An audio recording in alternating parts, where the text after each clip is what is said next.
38 years as a charge nurse at Cook County General taught me two things: how to stop bleeding and how to spot a lie. You learn to read the slight flutter of a pulse, the shifting of eyes, the way a voice pitches up half an octave when someone tells you the pain isn't that bad or that the injury was just an accident. I spent my life looking past what people wanted me to see, straight to the truth of the matter. I just never thought I'd have to use those diagnostic skills in my own living room, on my own flesh and blood. There is a specific kind of quiet that settles into a house when the mortgage is finally paid off, and the man you built it with has gone on to glory. It's not a lonely quiet, it's a victorious one. Marcus and I bought this brownstone in Bronzeville back in 1988. We spent decades scraping old wallpaper, sanding down original oak floors, and making sure the roof over our heads was ours, free and clear. When Marcus passed from pancreatic cancer 5 years ago, he left me with a heart full of memories, a pristine life insurance policy, and a promise that I would never have to worry about a roof over my head.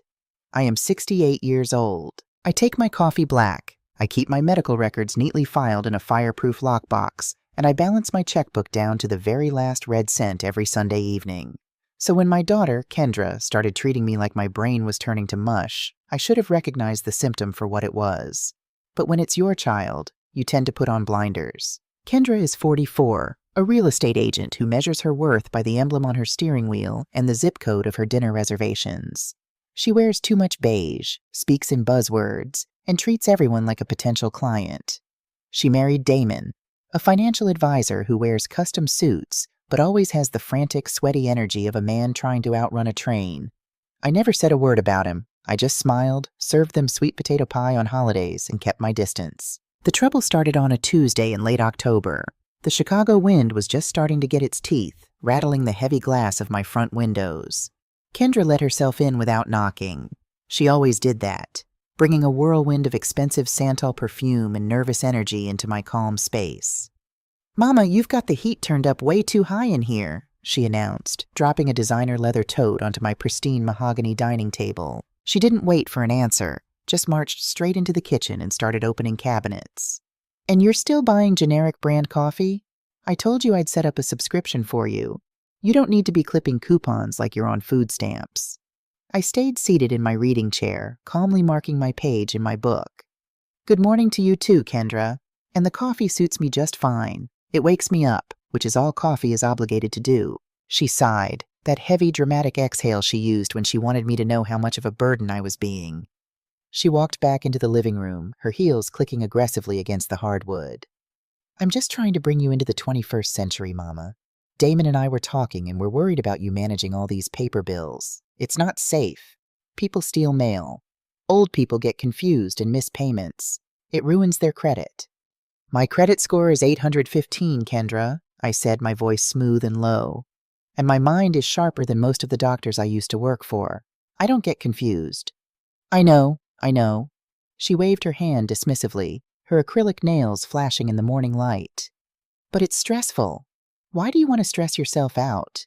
Let me just look at your phone. I can consolidate your banking apps, set up Face ID so you don't have to remember all those passwords. Just let me streamline things." Before I could properly object, she was already reaching across the side table, picking up my smartphone.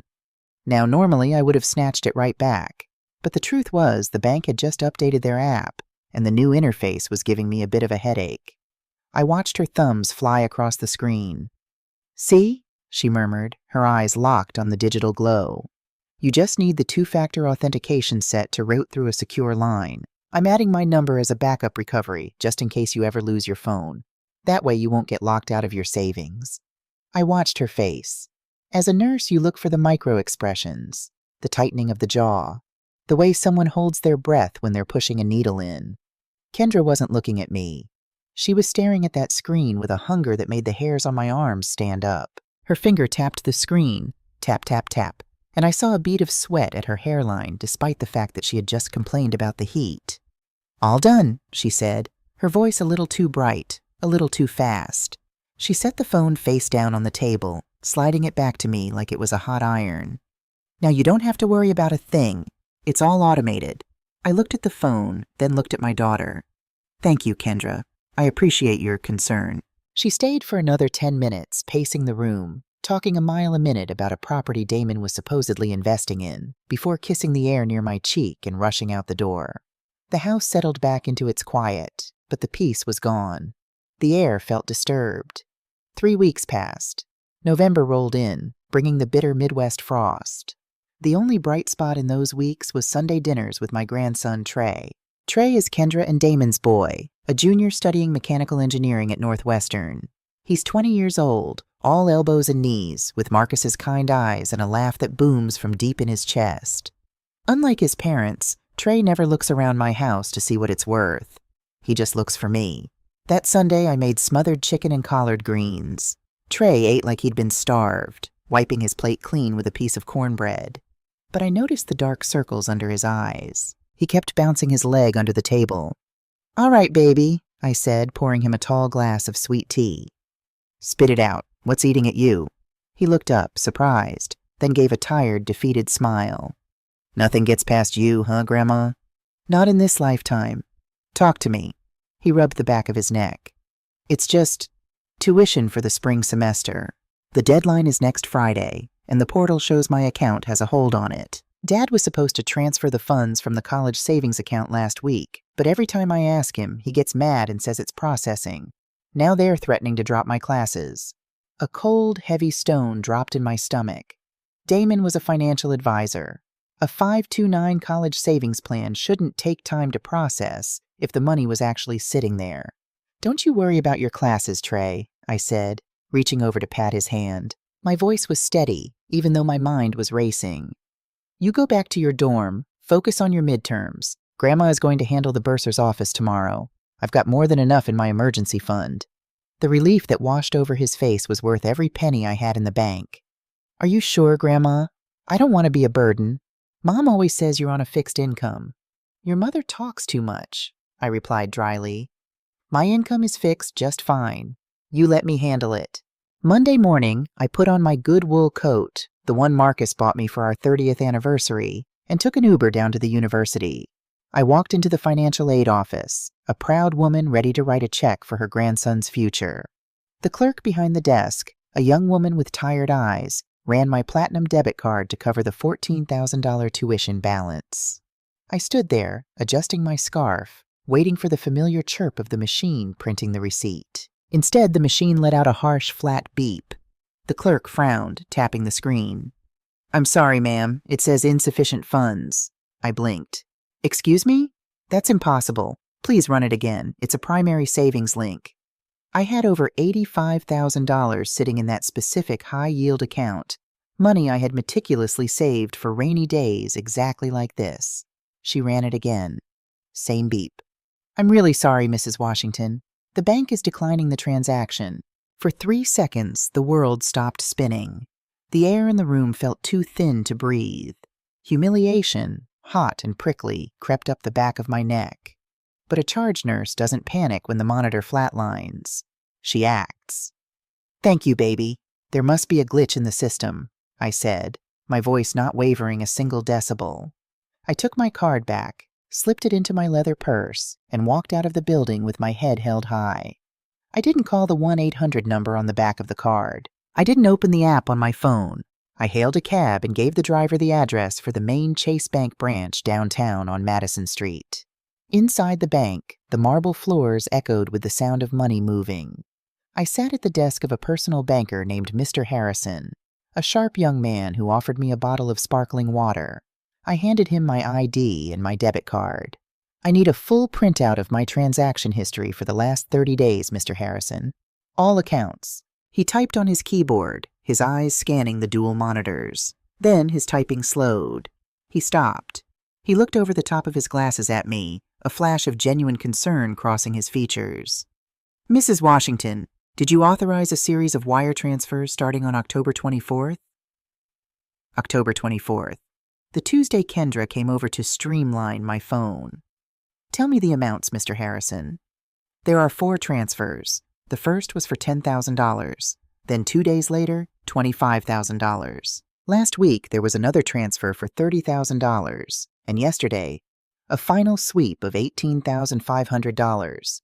They were all wired to an external account, an LLC. The stone in my stomach turned to ice. What is the name of the LLC?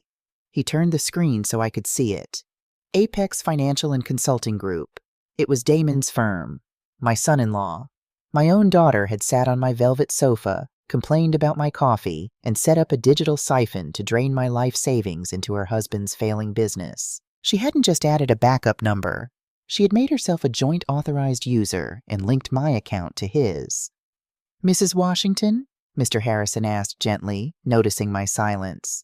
If you didn't authorize these, we need to open a fraud investigation immediately. We can call the police. I looked at the numbers on the screen. My life's work, my blood, sweat, and 12-hour night shifts, stolen by the girl whose scraped knees I used to kiss. If I called the police right now, it would be messy. Kendra would cry, Damon would hire a lawyer, and they would drag my name through the mud, claiming I was forgetful, claiming I had gifted it to them. No, if you want to cut out a tumor, you don't hack at it blindly. You prep the operating room, you gather your instruments, and you make sure when you slice, you get every single bit of the rot. No police, Mr. Harrison, I said softly, folding my hands in my lap. Not yet, but I need you to do exactly as I say. Freeze everything that is left, and I need the number for your highest tier trust advisor. I have some restructuring to do.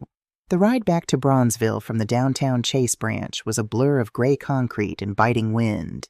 I sat in the back of the taxi, my hands neatly folded over my leather purse, staring out the window but seeing absolutely nothing. When you work in an emergency room, you learn the difference between a surface wound and internal bleeding.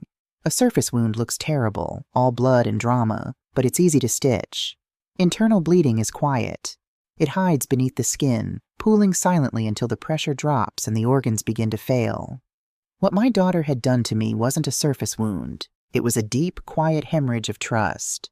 I unlocked my front door and stepped into the foyer. The house smelled of the lemon oil I used on the woodwork and the faint, lingering scent of the Sunday roast.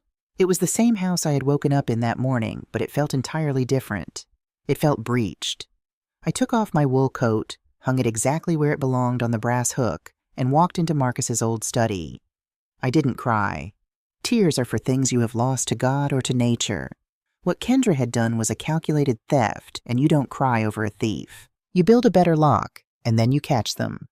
I sat at the heavy oak desk, picked up the phone, and dialed a number I had known by heart for over 30 years. Silas Vance, attorney at law. A gravelly voice answered on the second ring. Silas, it's Beatrice. There was a slight pause, followed by the sound of a chair creaking.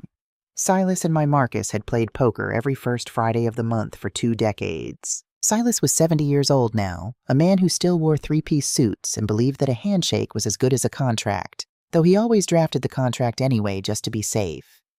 B, he said, his voice warming instantly. To what do I owe the pleasure? Tell me you're calling to invite me over for some of that peach cobbler. I need to see you, Silas, today, and not for pie. My voice was calm, but the iron in it must have translated through the receiver. Are you hurt? The warmth vanished, replaced by the sharp, analytical tone of a seasoned litigator. Not physically, but I need you to run a quiet background check on an LLC, and I need to know exactly how much trouble my son-in-law is in. An hour later, I was sitting in Silas's office in the Loop. The room smelled of old paper, leather bindings, and peppermint. I laid the bank printouts Mr. Harrison had given me on his wide mahogany desk. I watched Silas put on his reading glasses, his thick gray eyebrows drawing together as his eyes tracked the 4 massive wire transfers. $88,500, Silas muttered, tracing the final figure with a thick finger. Transferred into Apex Financial and Consulting Group. This is Damon's firm. I know, I said, keeping my posture perfectly straight. Kendra got a hold of my phone 3 weeks ago under the guise of helping me set up an app. She linked my high-yield savings to his business account. Silas took his glasses off and rubbed the bridge of his nose. Lord have mercy. Kendra? Are you entirely sure, B? I've known that girl since she was in pigtails. Greed is one thing, but this is reckless. It leaves a paper trail a mile wide. People leave sloppy trails when they are running from a fire, Silas. I know my daughter. She cares too much about what the women at her country club think to just steal for a new pair of shoes. She's plugging a hole, a big one. I need you to find out what's burning down at Apex Financial. Silas nodded slowly. He picked up his desk phone. Give me 24 hours. I have a friend over at the Financial Industry Regulatory Authority. If Damon is playing fast and loose with money, his name will be flagged. I didn't have to wait 24 hours. Silas called me at 8 o'clock the next morning. His voice was grim, stripped of all pleasantries. B, I need you to come back down here. I found the fire. When I arrived, Silas had a fresh pot of coffee waiting and a manila folder sitting dead center on his desk. He didn't offer me a seat right away. He just looked at me with a profound, heavy sadness. Have a seat, Beatrice. I sat. Give it to me straight, Silas. No anesthesia. He opened the folder. Damon isn't just a bad businessman, B. He's a criminal. 6 months ago, one of his oldest clients, an elderly widow, ironically enough, filed a formal complaint with the SEC and state regulators. Damon had been skimming off her retirement accounts for years, moving small amounts into a ghost fund to sustain his and Kendra's lifestyle. I closed my eyes for a fraction of a second. The luxury cars, the designer bags Kendra flaunted, the lavish vacations to St. Bart's. It was all built on stolen money. The regulators opened an investigation, Silas continued. Damon was facing losing his broker's license, total asset seizure, and a minimum of 5 to 10 years in federal prison for elder financial abuse. But he managed to strike a private settlement agreement with the victim's family right before the state moved to indict. He agreed to pay back the stolen funds with interest, plus penalties, in exchange for them dropping the civil suit and cooperating quietly with a lesser regulatory slap on the wrist. I looked down at my hands. How much was the settlement, Silas? Silas flipped to the last page of the report. $88,500. Due in full by last Friday. The exact amount missing from my account. A chilling realization washed over me. Kendra hadn't just stolen my savings. She had sacrificed my security, my independence, and my grandson's college tuition to keep her husband out of a federal penitentiary and preserve her fake high society life. She had decided that my quiet, comfortable retirement was the acceptable collateral damage for her mistakes. She thinks she can get away with it because I'm old, I said, my voice barely a whisper, though it felt loud in the quiet office. She thinks I won't notice, or if I do, I'll be too ashamed or too confused to fight back. Silas leaned forward, his hands clasped tightly together. B, we have her dead to rights. This is wire fraud, unauthorized access to a financial institution, and exploitation of a senior citizen. If we take this to the district attorney, Kendra and Damon will both go down. But before we drop the hammer, we need to secure what's left of your assets. We need to completely sever her from your accounts. I want to go to the bank with you right now. We are going to lock everything down, remove her as an authorized user, and start the paperwork to move your home and remaining funds into an irrevocable trust. Make it so she can't touch a dime, not even if she begs. Let's go, I said, standing up. My spine was steel. We arrived at the main branch of Chase Bank just before noon, with Silas Vance walking beside me, looking every bit the ruthless Chicago lawyer he was. The tellers didn't make us wait. We were escorted directly into the glass-walled office of the regional manager, a man named Mr. Sterling. Mrs. Washington, Mr. Vance, Sterling said, looking slightly nervous as Silas placed his heavy leather briefcase on the desk. How can we assist you today? My client has been the victim of unauthorized transfers, Silas said, skipping the handshakes. A joint user on the account, Kendra Washington Kent, has illegally drained $88,000. We are initiating a fraud investigation, but effective immediately, we are formally requesting that Kendra be removed from all accounts, all online access be revoked, and the remaining balances be frozen and transferred to a new single-owner account under Beatrice's exclusive control. Mr. Sterling's face went pale. He typed rapidly at his computer, his eyes darting across the screen. He swallowed hard. Mr. Vance, Mrs. Washington, I am incredibly sorry to hear about the missing funds, and we will absolutely open an internal fraud ticket. But I cannot remove Kendra Kent from the accounts, nor can I freeze her access without her consent. Silas planted his hands on the desk, leaning in. Excuse me? This is Mrs. Washington's primary account. She is sitting right in front of you, giving you a direct legal mandate. Sterling cringed, looking at me with a mixture of pity and corporate terror. Mrs. Washington, Kendra isn't just an authorized user on the app. 4 months ago, she submitted a durable power of attorney to our legal department. It grants her full, unilateral control over all your financial assets, real estate, and medical decisions. The room went completely silent. The hum of the air conditioner suddenly sounded like a jet engine. "A what?" Silas barked, his voice echoing off the glass walls. "Beatrice is perfectly lucid. She has never signed a power of attorney granting that kind of control to anyone." "We have the documents right here," Sterling said defensively, turning his monitor. "Signed, notarized, and filed. It states that Mrs. Washington is beginning to suffer from early-stage cognitive decline, and Kendra Kent is the designated conservator of her estate." I stared at the screen. I saw my signature at the bottom of the PDF file. It was my handwriting. The loop of the B, the sharp slant of the W. It was real. But how? When? My mind raced back over the last year, flipping through memories like patient charts. The holidays, the Sunday dinners, the doctor's appointments. And then it hit me. A memory so sharp it physically took the breath from my lungs. April, 6 months ago. I had gone into Northwestern Memorial for a routine cataract surgery on my left eye. It was an outpatient procedure, but they had given me IV Valium and a mild sedative to keep me calm and still while they worked on the lens. I remembered waking up in the recovery room. The lights were dim. My eye was heavily bandaged, and my head felt like it was stuffed with cotton. Kendra had been sitting in the chair next to my bed. She was wearing a beige trench coat. She smelled of Santal perfume and hospital antiseptic. "Hey, Mama," she had whispered, leaning over me, brushing the hair back from my forehead. "Surgery went perfect. You're going to be fine." "I'm so groggy," I had mumbled, my tongue thick and heavy. "I know, Mama. The nurses say you can go home soon, but administration needs you to sign these release and billing forms before they can discharge you. The insurance requires an actual signature, not an electronic one. Can you do that for me?" She had slipped a pen into my hand. She held a clipboard in front of me, right up to my one good eye, but the room was spinning. She had pointed a perfectly manicured finger at the bottom of the pages. "Just right here, Mama. And here. Don't worry, I read them all. It's just standard hospital bureaucracy." I had signed 3 times, because I trusted the woman who had grown in my womb. I had signed away my sovereignty while strapped to a hospital bed, high on narcotics, looking up at my daughter's smiling face. In the bank manager's office, my chest heaved as the memory settled into my bones. "B?" Silas asked gently, seeing the color drain from my face. "Did you sign this?" "I thought they were hospital discharge papers," I said, my voice cold, devoid of any emotion now.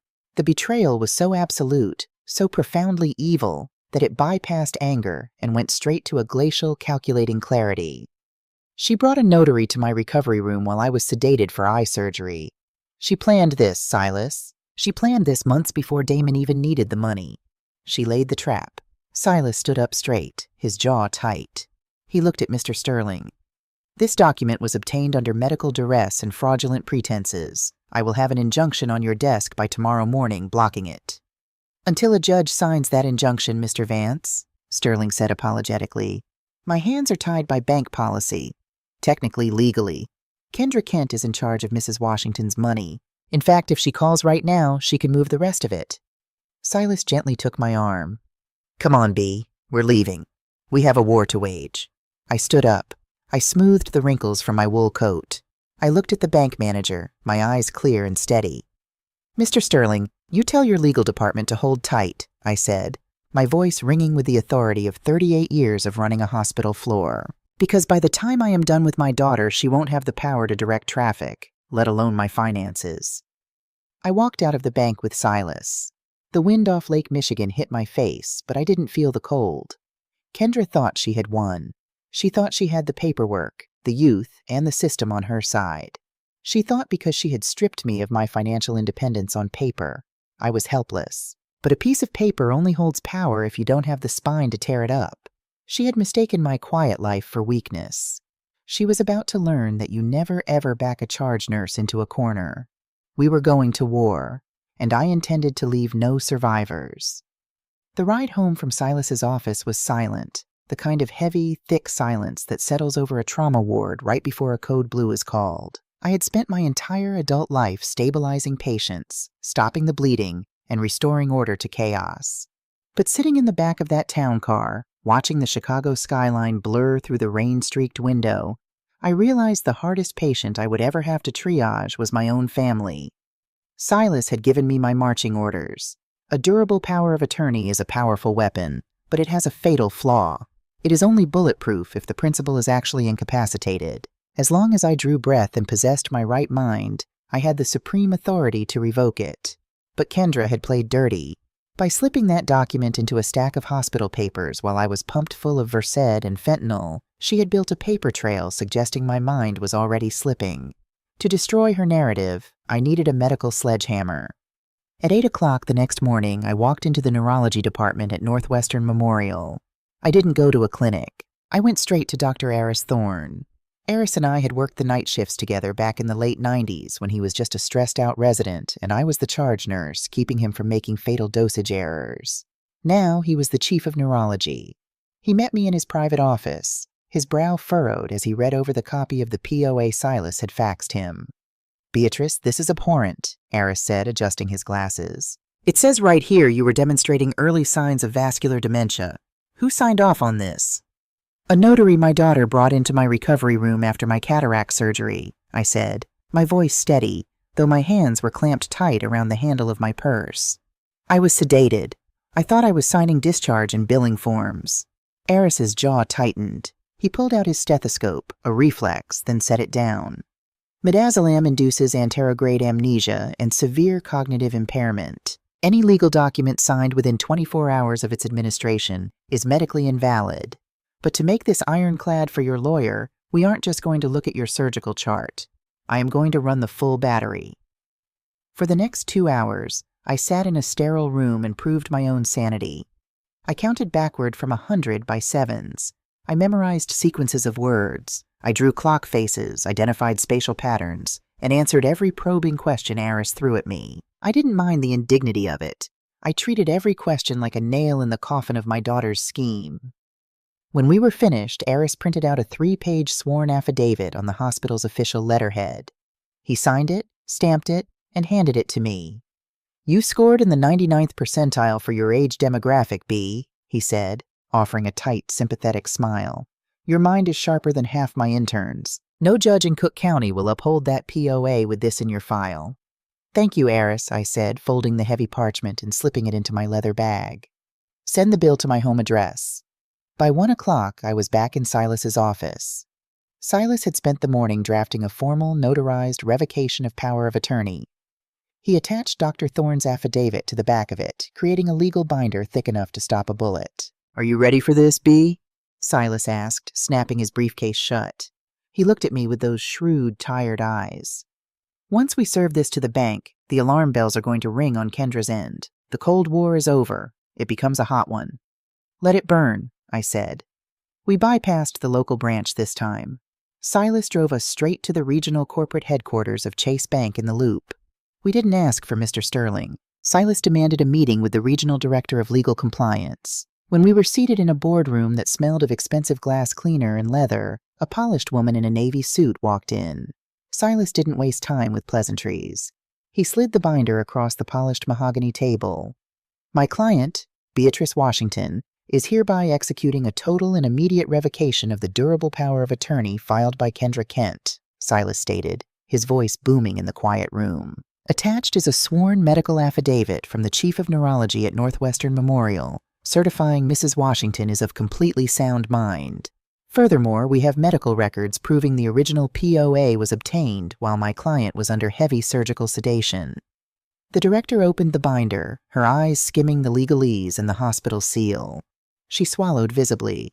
Banks are terrified of 2 things: federal auditors and lawsuits involving the defrauding of the elderly. We had just placed a platter of liability right on her desk. "Mrs. Washington," the director said carefully, looking at me, "do you understand that by signing this revocation, Kendra Kent will immediately lose all access to your accounts, safe deposit boxes, and lines of credit?" "That is the precise intent," I said, holding her gaze without blinking.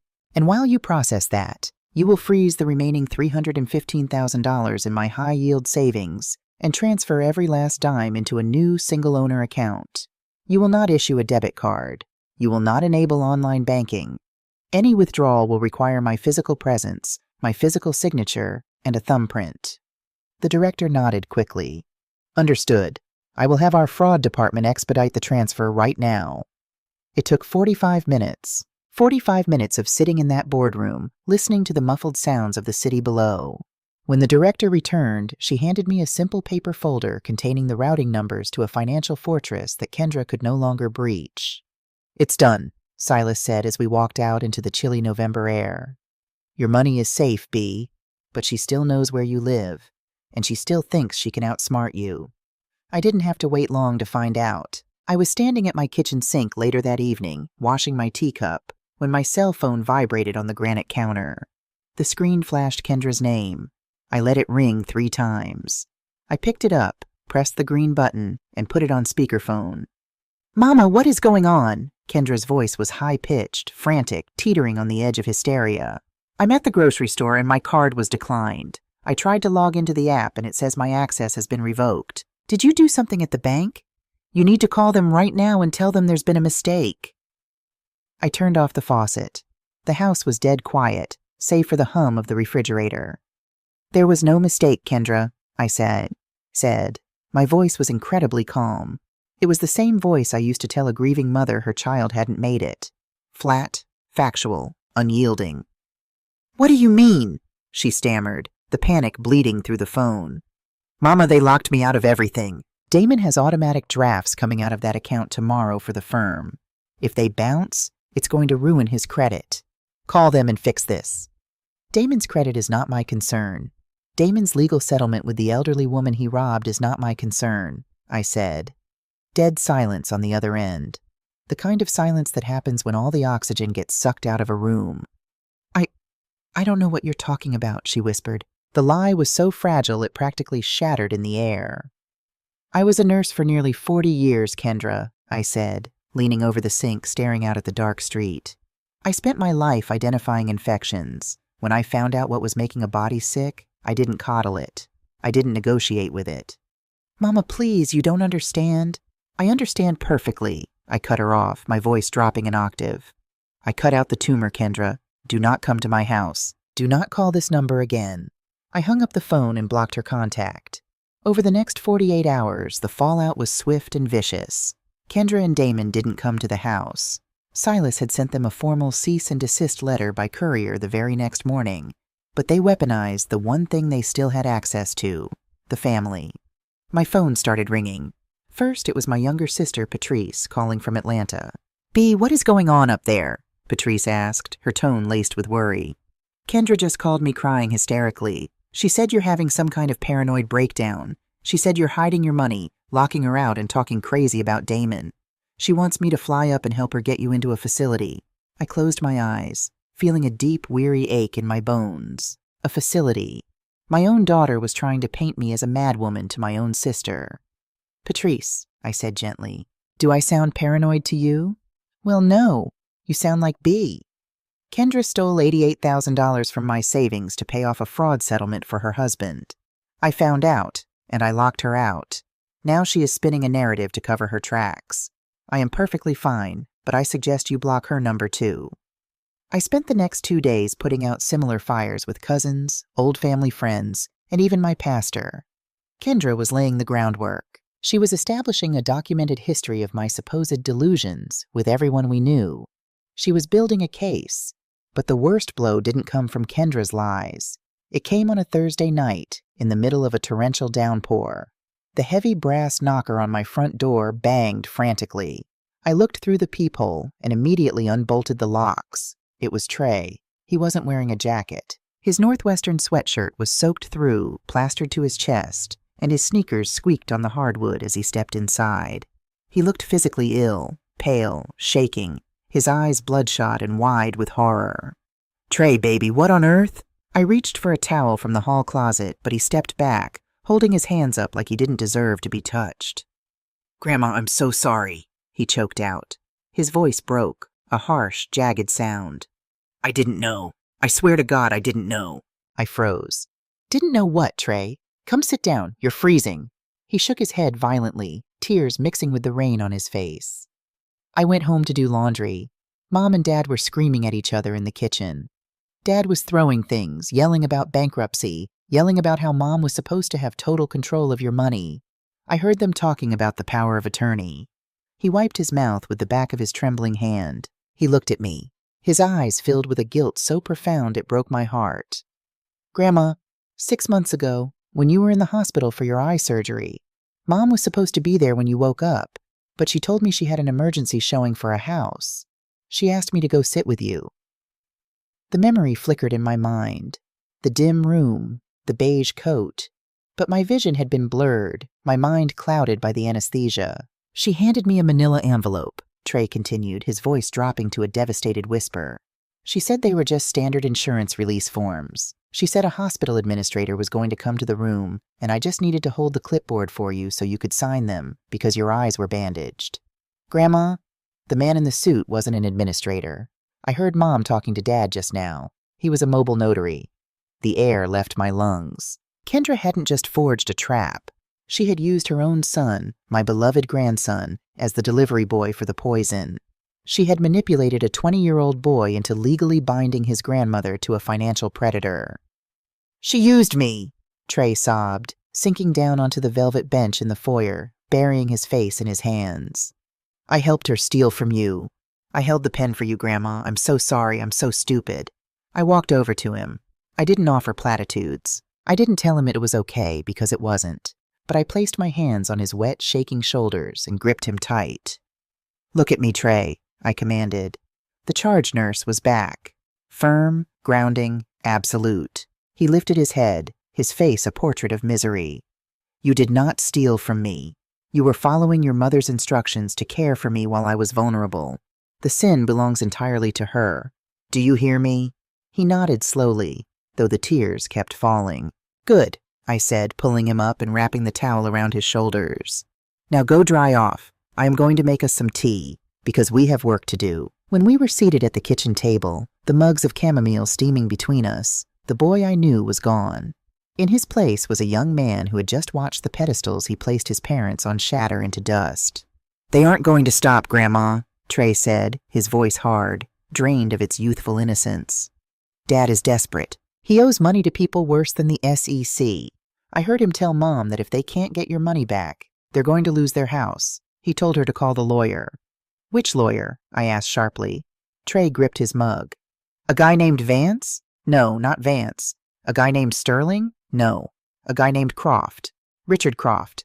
I heard Dad say Croft specializes in hostile conservatorships. He said they are going to petition the state to declare you mentally unfit, force you into a home, and take over the estate by court order. A hostile conservatorship, the legal equivalent of being buried alive. They wanted to strip me of my civil rights, sell my brownstone, and lock me away in a facility, all to pay for Damon's crimes. I looked at the rain lashing against the kitchen window. They thought I was an old woman playing defense. They thought freezing the bank account was the best I could do. They had no idea. Trey, I said, my voice cutting through the quiet hum of the kitchen. I need you to do exactly as I say. You are going to go back to that house. You are going to pretend you heard nothing. You are going to be my eyes and ears.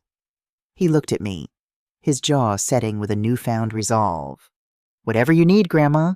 I picked up my phone. It was late, but I knew Silas Vance was still awake. Litigators like Silas didn't sleep when there was blood in the water. Silas, I said when he answered. We need to escalate. How high, B? All the way to the heavens, I replied. Draw up the papers for an irrevocable trust. The house, the savings, the life insurance, everything goes in. And list my grandson, Trey Washington Kent, as the sole, unalterable beneficiary. Kendra wanted to play a game of legal chess for my life. It was time to sweep the board. An irrevocable trust is exactly what it sounds like. It is a legal vault with no key, no back door, and no combination. Once you put your assets inside it, they cease to belong to you in the eyes of the law. You become a passenger in the vehicle you bought and paid for. For a woman who had spent her entire life maintaining absolute control over her environment, from the inventory of the supply closet on the surgical floor to the exact alignment of the throw pillows on my velvet sofa, signing that document was an exercise in supreme humility. I sat in Silas's office the following Tuesday, staring at the thick stack of papers resting on his green leather desk blotter. Outside, the Chicago sky was the color of bruised iron, spitting a miserable mixture of sleet and rain against the glass. Inside, the only sound was the heavy ticking of Silas's grandfather clock. "If you sign this, B," Silas said, his voice stripped of all its usual courtroom bluster, leaving only the gravelly concern of an old friend, "you are transferring the deed of the Bronzeville brownstone, the remainder of your high-yield savings, and the payout of Marcus's life insurance into the Beatrice Washington Trust. You will be the grantor, but you cannot dissolve it. You cannot change your mind in 5 years. And if you designate Trey as the sole unalterable beneficiary, Kendra will not be able to touch a single copper penny, even if she manages to find a crooked judge to declare you incompetent." I picked up the heavy Mont Blanc pen Silas had laid out for me. The gold nib caught the muted light of the desk lamp. "She tried to bury me alive, Silas," I said, my voice barely above a whisper, but steady as a surgeon's hand. "She wrapped my own grandson's hand around the shovel, and she thought I wouldn't wake up in time to stop the dirt from hitting my face. A mother's love is a deep well, but it is not bottomless. She has hit dry earth." I pressed the nib to the paper. I signed my name on the first line, then the second. I initialed the writers, the addendums, and the transfer of deed. With every stroke of the pen, I felt a strange, profound severing. I was giving away the house Marcus and I had scraped our knuckles to restore. I was giving away my safety net. But as I handed the pen back to Silas, the heavy, suffocating pressure that had been sitting on my chest for a week finally lifted. I was bulletproof. The tumor was completely excised. "File it with the county clerk this afternoon," I instructed, smoothing the lapels of my wool blazer. "I don't want a single millisecond of daylight between my signature and the legal record." "It's going straight to the courthouse from my desk," Silas promised, sliding the documents into a thick manila envelope. "But B, you need to brace yourself. When Richard Croft runs a title search for this emergency conservatorship hearing they're planning, he's going to see the transfer. When he tells Damon and Kendra that the vault is empty, they are going to come for you. Desperate animals do not retreat when they are starving. They attack." "Let them," I said simply. "I'll be waiting." For the next 10 days, my grandson lived the terrifying, adrenaline-soaked life of a double agent behind enemy lines. Trey didn't dare call me from his parents' house in Oak Park. He would walk 3 blocks to a local coffee shop or call me from the echoey stairwells of the engineering building on campus. His reports painted a vivid, pathetic picture of a household in free fall. Damon had stopped going into the office. According to Trey, his father was starting his mornings with 2 fingers of scotch, pacing the hardwood floors of their McMansion, screaming into his phone at creditors and lawyers. The $88,000 Kendra had stolen was gone, swallowed by the settlement, but it hadn't stopped the bleeding. Damon's firm was bleeding clients rapidly as whispers of the SEC investigation leaked into their affluent social circles. They were 2 missed mortgage payments away from foreclosure, but it was Kendra's behavior that chilled me to the bone. "She believes her own lies, Grandma," Trey whispered into the phone late one Thursday night. The exhaustion in his voice sounded like it belonged to a man twice his age. I was sitting at the kitchen island doing homework, and she was on the phone with Aunt Patrice again. She was crying. Real tears. She was telling her how hard it is to watch your mind deteriorate, how you locked her out of the accounts because you're having paranoid delusions about Dad. She sounded so devastated. If I hadn't been in your hospital room that day, if I didn't know the truth, I would have believed her. "That is the hallmark of a true narcissist, Trey," I murmured, staring out at the streetlights reflecting off the wet pavement of my street. "They don't just manipulate the audience, they manipulate themselves. It is the only way they can live with the monster in the mirror." "They're meeting with Croft tomorrow," Trey added, his breath hitching slightly. "I heard Dad say Croft needs a massive retainer, but once they get the emergency conservatorship, they can use your assets to pay his legal fees. They think the POA is still their trump card. They don't know you revoked it, and they don't know about the trust." "Keep your head down, baby. Focus on your midterms," I told him, projecting a warmth I hoped would shield him from the ugliness of his own parents. "We are in the final stretch." The sheer audacity of Kendra's smear campaign didn't fully hit me until the following Sunday morning. I had just returned from early service at First A.M. E-Church and was putting the kettle on the stove when the doorbell rang. Standing on my porch was Sister Clara, the head of the church's bereavement committee. She was a woman who meant well, but she carried gossip the way a postman carries the mail, religiously into every house on the block. She was holding a foil-covered Pyrex dish, and her face was pulled into a mask of exaggerated, condescending pity. "Beatrice, honey," Clara cooed, stepping into the foyer without waiting for an invitation. She pressed the heavy dish into my hands. "I brought you a tuna casserole, just something easy to heat up. You don't need to be worrying about using the stove right now." I looked at the casserole, then at Clara. "Good morning, Clara. I appreciate the gesture, but I'm roasting a chicken for lunch. My stove works just fine, and so do my hands." Clara patted my arm, a gesture so patronizing it made my teeth grind. "Oh, Bea, you don't have to put on a brave face for me. Kendra called the prayer circle yesterday.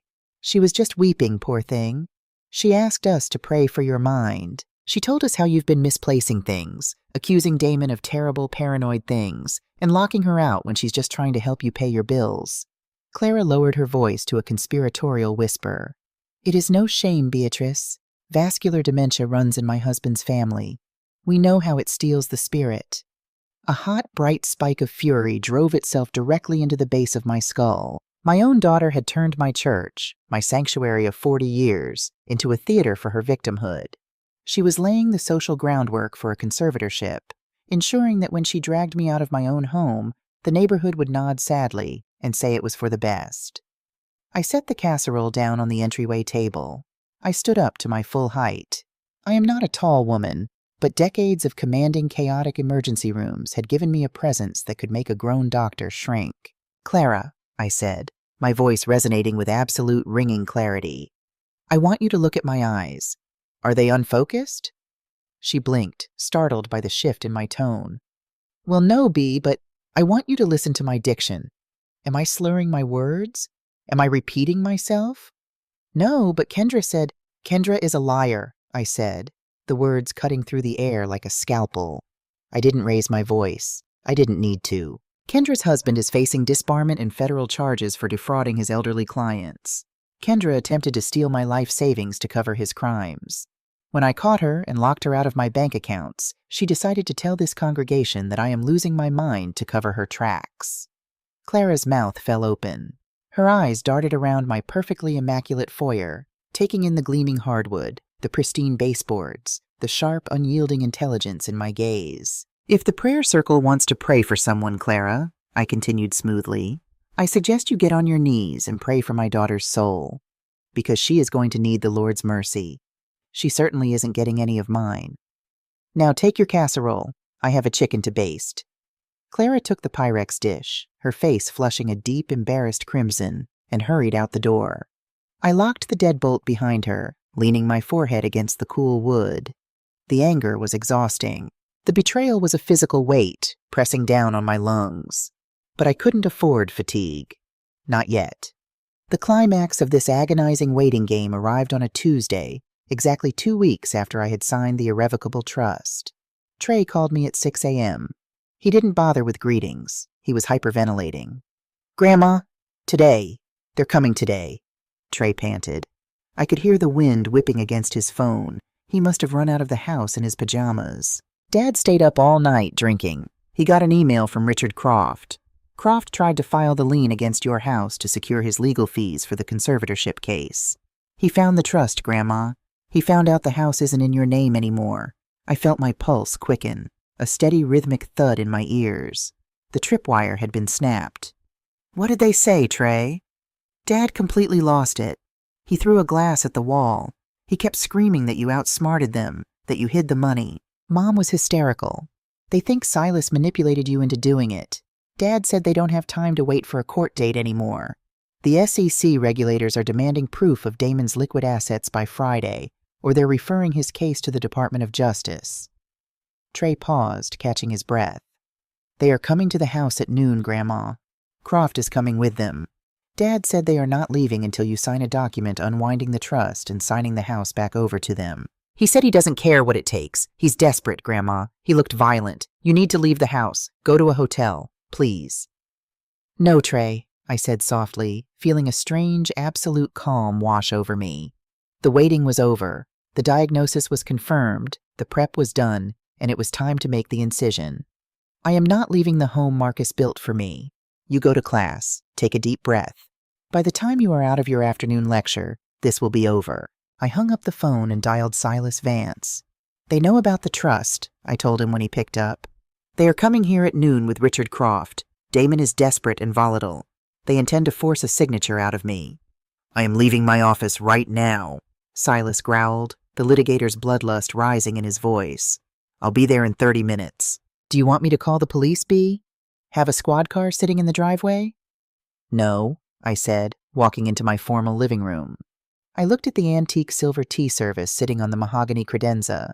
I looked at the velvet armchairs. If the police are here, they won't show their true faces. They will put on the masks. I want the masks off, Silas. I want Croft to see exactly who he is representing, and I want them to hang themselves with their own rope. You are playing a dangerous game, Beatrice. Damon is a cornered rat. I spent 40 years restraining psychotic patients who were twice my size and armed with stolen scalpels, I replied dryly. A man in a custom suit who has never thrown a punch in his life does not frighten me. Get here, Silas. I spent the next 4 hours preparing the room. I didn't pace. I didn't wring my hands. I moved with the meticulous, sterile precision of an operating room nurse arranging a surgical tray. I brewed a pot of Earl Grey tea. I set out 3 china cups. I fluffed the pillows on the sofa. Then I went into my late husband's study. I opened the bottom drawer of his desk and withdrew a small, sleek digital voice recorder. Marcus had used it to dictate notes for his contracting business. I checked the battery. Fully charged. I walked back into the living room and tucked the recorder beneath the decorative lace doily under the silver tea tray, pressing the record button. The tiny red light blinked, hidden in the shadows of the silver teapot. Silas arrived at 11:30. He was wearing his darkest, sharpest suit, carrying a leather briefcase that looked heavy enough to act as a weapon. He took one look at my calm demeanor, the perfectly set tea tray, and shook his head in a mixture of awe and disbelief. You are a terrifying woman, Beatrice Washington, Silas murmured, taking a seat in the wingback chair in the corner of the room, partially obscured by the shadows of the heavy velvet curtains. I'm a mother who was forced to bury her own child while she is still breathing, I replied, sitting perfectly straight on the center sofa, my hands folded neatly in my lap. There is nothing more dangerous than that. At exactly 12:15, a heavy black SUV pulled into my driveway, the tires crunching aggressively against the gravel. Car doors slammed. Heavy footsteps marched up the concrete steps. They didn't knock. The sound of a key sliding into the deadbolt echoed through the silent house. Kendra had kept her spare key. I hadn't changed the locks intentionally. I wanted them to walk right in. I wanted them to cross the threshold believing they owned the place. The heavy oak door swung open, hitting the rubber stopper on the baseboard with a violent thud. Kendra marched into the foyer first. Her hair was disheveled, her expensive beige coat unbelted, her face tight with a furious, desperate energy. Damon followed close behind, his tie loosened, his eyes bloodshot and frantic. His jaw clenched so tight I could see the muscles jumping in his cheek. Behind them walked a man I didn't know, but recognized instantly by his posture.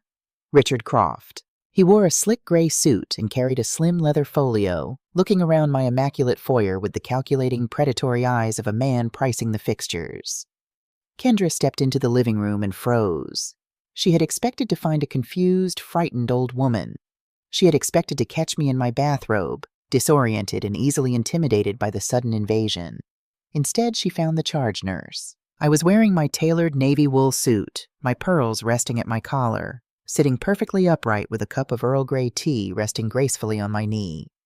Close the front door, Kendra, I said, my voice echoing in the dead silence of the room. You're letting the draft in, and Marcus's hardwood floors do not care for the damp. Damon stepped out from behind his wife, his face contorting into an ugly sneer. Cut the crap, Beatrice. We aren't here for a social call. We know what you did. I'm not entirely sure what you mean, Damon, I said smoothly, taking a slow, deliberate sip of my tea. I didn't look at Silas, who was sitting perfectly still in the shadowed corner of the room. But since you have decided to break into my home, you might as well introduce your guest. Richard Croft stepped forward, clearing his throat. He put on a fake, overly patient smile, the kind of smile you give a toddler throwing a tantrum. Mrs. Washington, Croft said, his voice slick and practiced. My name is Richard Croft. I am the legal counsel representing your daughter, Kendra, and your son-in-law. We are here today because there has been a Grave misunderstanding regarding your financial estate, and we need to rectify it before the courts have to intervene and strip you of your dignity." I set my teacup down on the saucer. The porcelain clinked sharply in the quiet room. The trap was fully set, the door was closed, and they had just willingly stepped inside. "Mr. Croft," I said, looking the lawyer dead in the eye, "you have exactly 5 minutes to explain yourself before I have you arrested for trespassing." Richard Croft unclasped his leather folio and laid a thick, stapled document on my mahogany coffee table. "Mrs. Washington, we are prepared to file an emergency petition for a hostile conservatorship this afternoon," Croft began, his tone dripping with practiced corporate sympathy. "Your recent actions, draining your accounts, hiding assets, exhibiting severe paranoia toward your own family, give a judge more than enough probable cause to rule you a danger to yourself and your estate." Damon leaned over the table, his face flushed an ugly mottled red. "Sign the paper unwinding the trust, Beatrice. Sign the house back over. If you don't, Croft is going to freeze everything anyway, and you'll end up in a state-run nursing home by Friday. We need that equity, now." I didn't flinch. I let his spit fly. I let the silence stretch until the grandfather clock in the hallway chimed the half-hour. "Are you finished?" I asked. "We are just getting started, Mama," Kendra hissed, her arms crossed tight over her chest. "You are not in your right mind." "Actually," a deep, gravelly voice echoed from the shadowed corner of the room, "her mind is sharper than anyone else's in this house." Silas leaned forward, the muted afternoon light catching the sharp lapels of his suit as he stood up from the wingback chair. Croft whipped around, his slick demeanor instantly evaporating. "Who the hell are you?" "Silas Vance, senior partner at Vance, Miller & Hayes, and Mrs. Washington's legal counsel." Silas walked over and picked up Croft's document with 2 fingers, as if it were a soiled bandage, before tossing it back onto the table. "And you, mister, Croft, are a disgrace to the Illinois bar.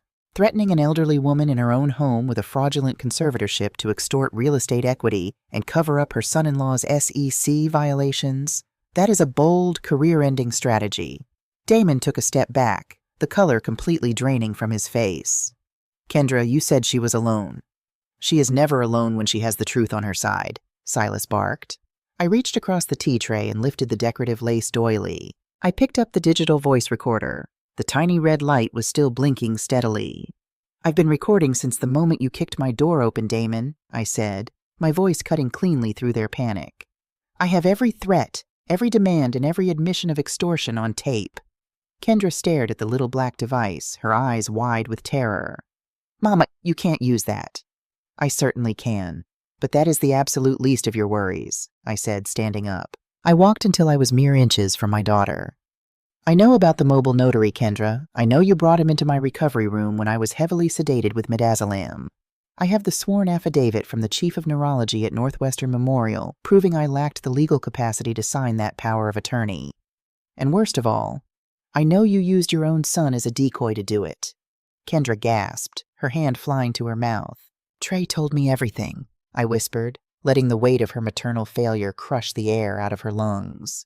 "He is devastated by what you made him do. You didn't just try to rob me, Kendra. You corrupted your own child." Damon looked like he was going to be sick. He turned to Croft. "Fix this. You said this was a slam dunk." I was retained under the assumption that the principal was genuinely incapacitated and unrepresented, Croft said quickly, snatching his folio off the table. He was already backing toward the foyer. "I want absolutely no part of this. You committed fraud to obtain that POA. I am formally withdrawing my representation." Croft didn't even look back as he practically ran out the front door, leaving it wide open to the freezing rain. The silence left in his wake was suffocating. Damon sank onto the arm of the sofa, burying his head in his hands. The grand, terrifying ambush had collapsed in less than 5 minutes. "The irrevocable trust is sealed," Silas stated, stepping up beside me. "The house, the savings, the insurance, they belong to the Beatrice Washington Trust. You have 0 legal standing. If you file a single motion, if you send another threatening email, or if you ever set foot on this property again, I will personally walk this tape and the forged POA to the district attorney. You will both be indicted for elder fraud." Kendra's legs gave out. She dropped to her knees on the hardwood floor, the beige designer coat pooling around her like dirty snow. The anger was gone, replaced by the pathetic, hollow sobbing of a woman who had finally hit the bottom of the pit she dug for herself. "Mama, please," she wailed, looking up at me with mascara running down her cheeks. "They're going to take our house. Damon is going to jail. We have nothing left. What about the cabin? The lake house in Wisconsin? Marcus left it to you. You can give us the deed to the cabin. We can sell it and pay the SEC. Please, Mama. I'm your daughter." I looked down at her. I felt a twinge of sorrow deep in my chest, but it was for the little girl she used to be, not the woman kneeling before me. "The cabin is gone, Kendra," I said softly. She froze, her breath hitching.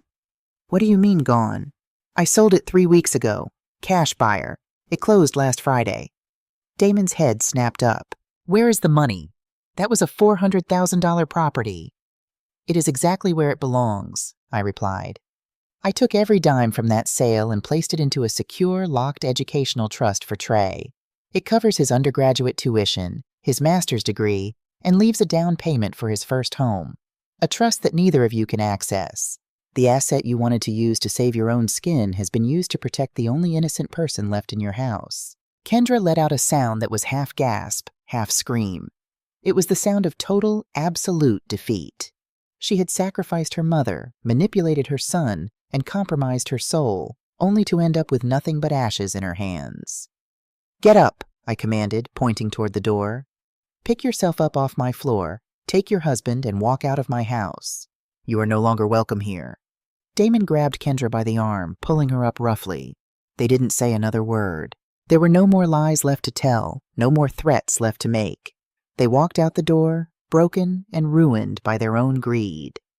When the heavy oak door finally clicked shut, the silence of the house returned.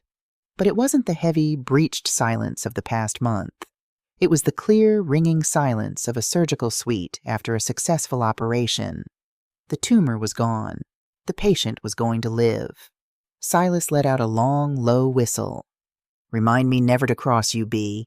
"You're a good man, Silas," I said, turning back to the tea tray. I picked up my cup of Earl Grey. It was still warm. "Thank you." 6 months have passed since that afternoon. I read in the Tribune that Damon's firm was liquidated, and he accepted a plea deal that put him in a minimum security federal facility for 3 years. Kendra filed for bankruptcy and moved into a small apartment in the suburbs. She hasn't called. I haven't reached out. Some wounds cannot be stitched. They simply have to be amputated so the rest of the body can survive. But this house is full of life. Trey moved into the guest bedroom upstairs to save money on dorm fees. We have Sunday dinners every week. He tells me about his engineering projects, and I tell him stories about his grandfather. I am 68 years old. I sit on my front porch in the evenings, watching the Chicago sun dip below the skyline. I take my coffee black. I balance my checkbook down to the very last red cent, and I sleep peacefully every single night. I am an old woman who learned that dignity is not something you are handed when people feel generous. It is a line you draw in the sand and you hold it, even if your hand shakes. I drew my line, and I have never been more free.